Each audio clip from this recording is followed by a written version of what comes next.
Welcome back to Bruins Game Reactions. Boston Bruins win 4-3 barely in overtime over the Calgary Flames. This game was somehow the closest game of the season and the best at the same time.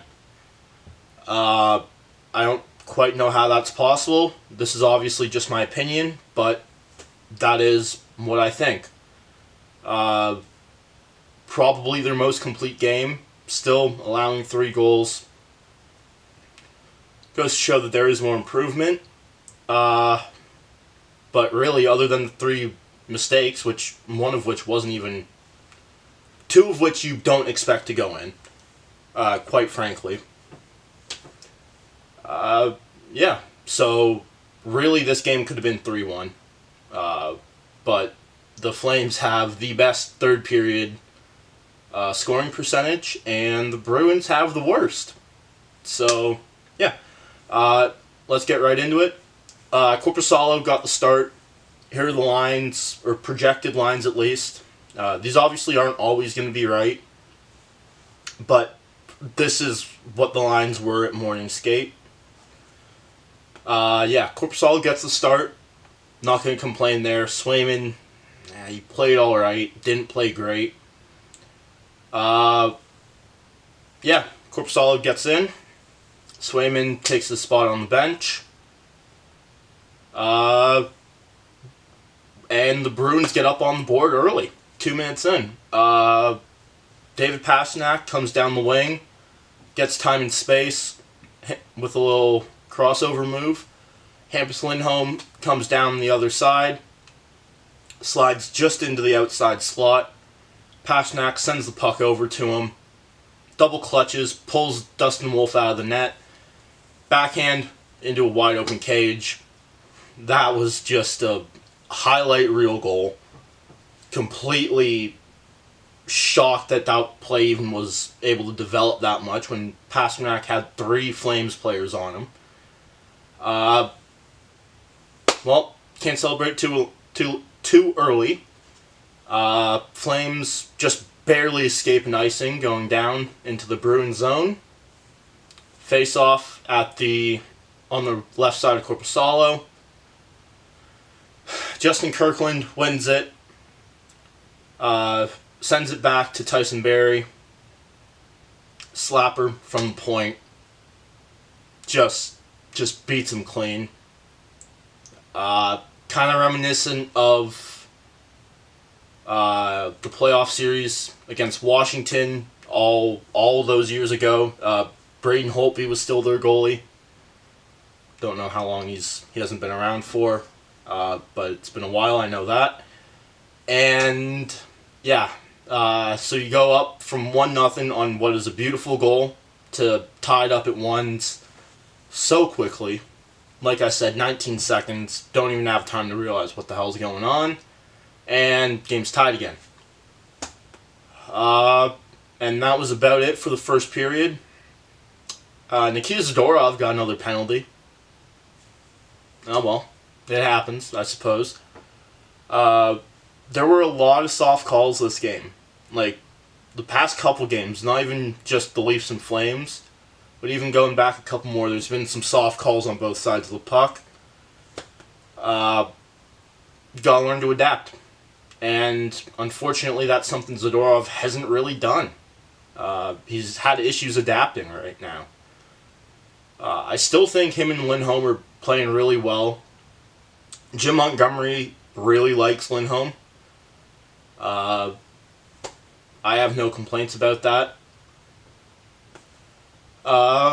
That's going to be it for the first period. Second period kicks off. Again, a soft call on to either side. That's about it in the way of penalties.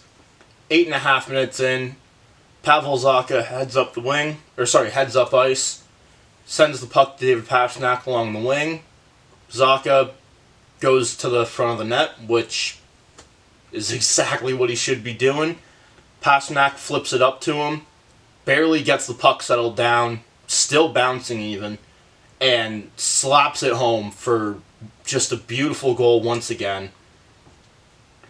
Pasternak hasn't scored much. 0 for his last 6 games. Finally, at least gets 2 assists in this one. Hopefully, a goal or 2 comes against Ottawa on Saturday.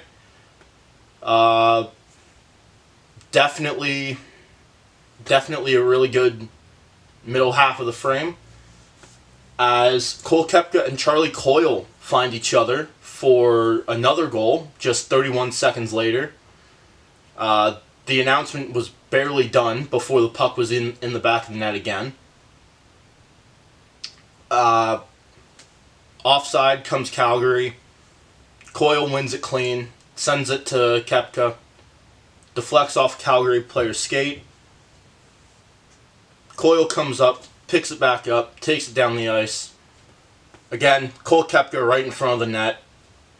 Coyle finds him in the very tight lane that he had, and Koepka just rips it home to make it 3-1. And boy, did this help build momentum for this team. Didn't get another goal after this in the period, unfortunately. It was very, very close. Dustin Wolf immediately stood on his head. And, yeah, shut the Bruins out the rest of the way. Another thing to note, Brad Marchand had 2 posts and had to have had 5 or 6 shots. Just couldn't buy one in this game, and that's really unfortunate because he's looked good these past few games.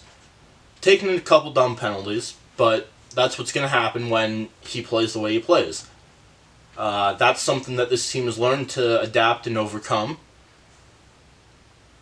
and they've had winning seasons. Hopefully, this can be another one. Into the third period now we go.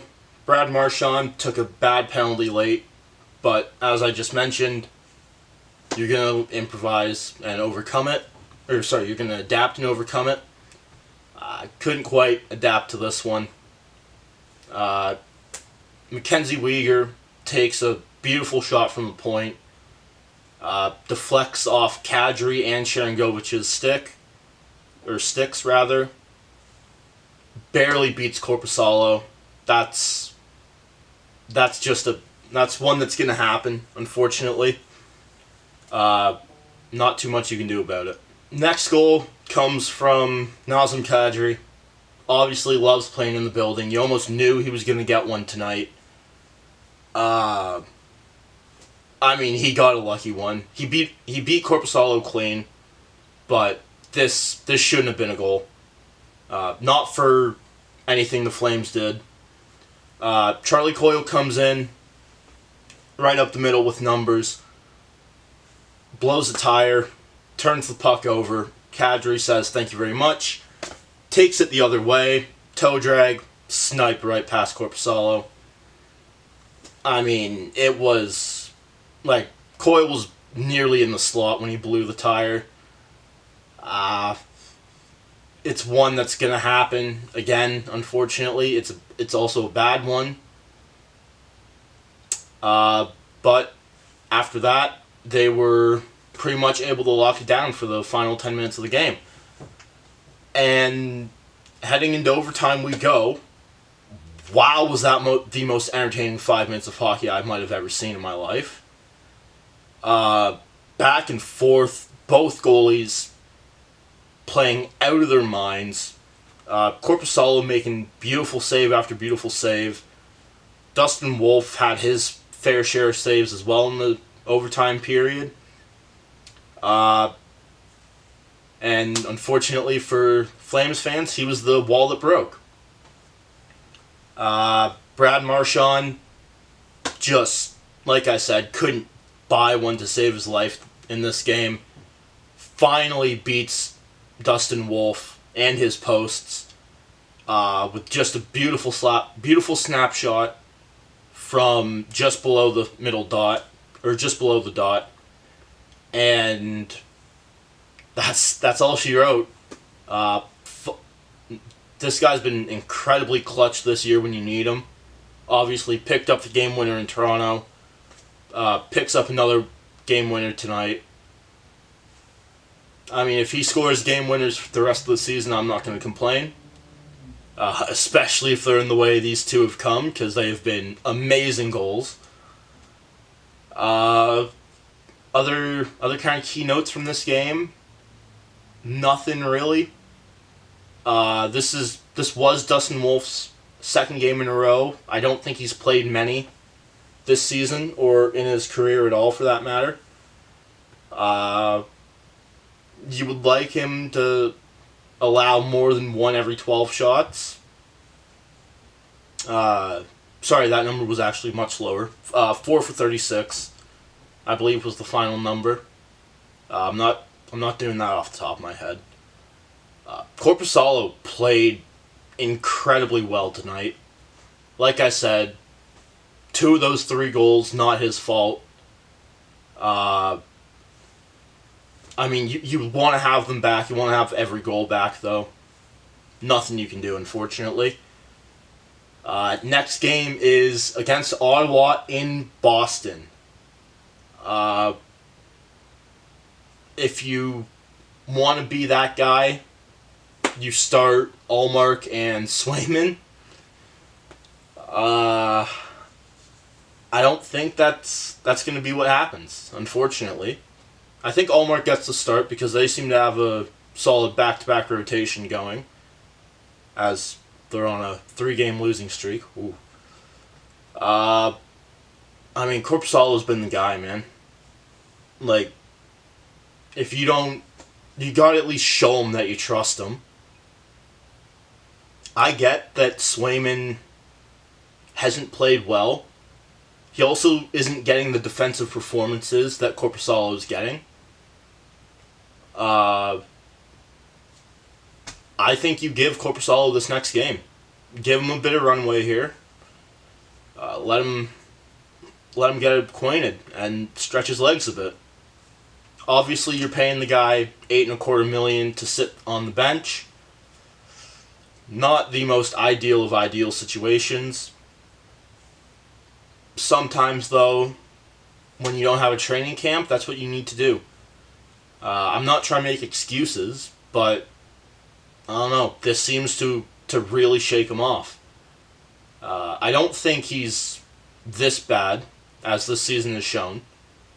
I think he's up in the top 5 goalies in the league. Unfortunately, that's going to have to be it for this one, as my camera is dying.